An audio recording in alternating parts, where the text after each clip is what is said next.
L'insertion d'un glossaire dans votre page de cours va vous permettre d'impliquer vos étudiants dans une activité collective et interactive qui va leur permettre de construire ensemble un corpus plus document. Pour ajouter un glossaire, nous allons sur activer le mode édition, ajouter une activité aux ressources. Glossaire est une activité. Pour cela, nous allons cliquer sur information pour avoir beaucoup plus d'éléments de compréhension de cette activité. Il s'agit bien d'une activité puisque les participants interagissent dans votre cours. Nous allons l'ajouter. Nous allons mettre un titre, secourisme, avec une description et afficher la description sur la page de cours. Ce glossaire, nous allons le garder comme étant un glossaire secondaire. Cela veut dire qu'il ne sera disponible que pour ce cours. Pour paramétrer les articles, nous allons choisir oui pour approuver automatiquement. Toujours autoriser la modification, oui. Autoriser les doublons, cela dépend de votre choix.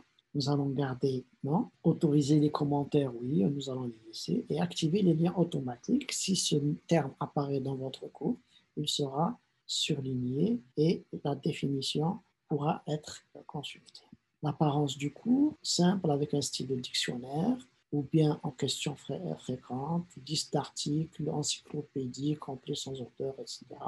Nous allons garder simple, style dictionnaire. Le format d'affichage peut être complet avec auteur, etc.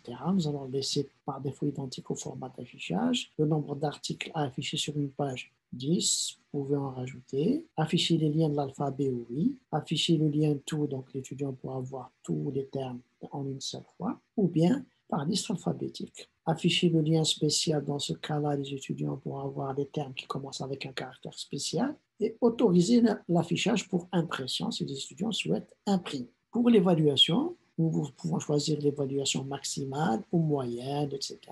En termes de points ou de barème, selon un barème que vous aurez fait, vous pouvez donner une note maximale et une note pour passer, vous pouvez mettre ça. Réglage courant, affiché sur la page de cours, restreindre l'accès, donc nous ne le faisons pas. Achèvement d'activité, nous allons mettre, les participants peuvent marquer manuellement cette activité comme terminée ou bien, selon des critères, les étudiants doivent afficher cette activité, les étudiants doivent créer au moins un article et doivent recevoir une note par exemple. Et vous mettez l'achèvement est attendu à telle date, à une date précise, vous pouvez choisir le 18 par exemple. Et nous allons mettre un mot-clé, glossaire, enregistrer et afficher. Vous pouvez ajouter un nouvel article, par exemple massage, et vous mettez la définition, etc.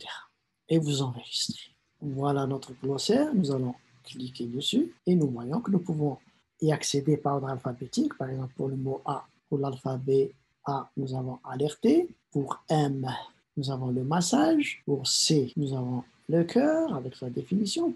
L'étudiant pourra tout voir. Voilà, il aura tous les termes avec leur définition. Voilà une excellente activité collective.